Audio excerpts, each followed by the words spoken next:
So that was our deep dive into retrieval, where a lot of our focus was not only on how do we think about representing our data and computing distances, which are very critical to the performance of the nearest neighbor algorithm, but we also focused very heavily on how we think about scaling up nearest neighbor search to really large data sets, thinking about using KD trees and locality-sensitive hashing, and using both of these to perform approximate nearest neighbor search. But for the remainder of the course, we turned to this idea of clustering. And in particular, in our second module, we first discussed what does clustering mean? And we returned to our document analysis where the goal here was to discover groups of related articles. And the first algorithm that we presented for performing clustering was something called k-means. And that is probably the most widely used algorithm for clustering.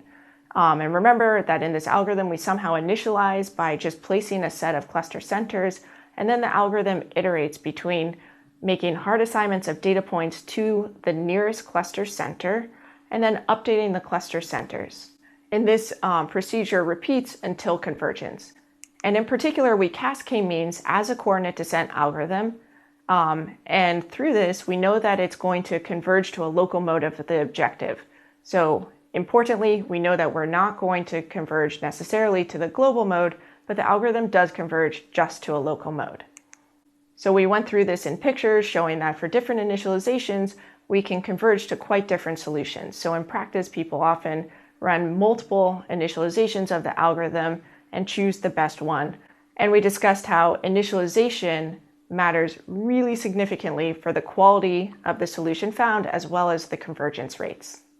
But just like in our first module on retrieval, in our second module, one of our big emphasis was on the scalability of the procedure.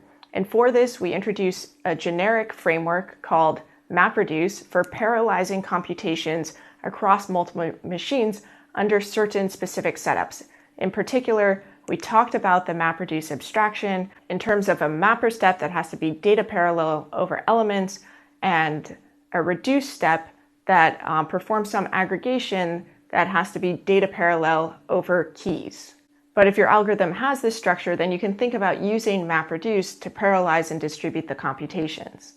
And we showed that indeed k-means has this type of structure, where in particular we can think about the classify step of making the hard assignments of data points to cluster centers as data parallel over elements, and the recenter step where we recompute the centers of each of the clusters as data parallel over keys. So we have a map and reduce step here, but in k-means, we mentioned that we have to iterate between these steps again and again, which is a non-standard implementation of MapReduce.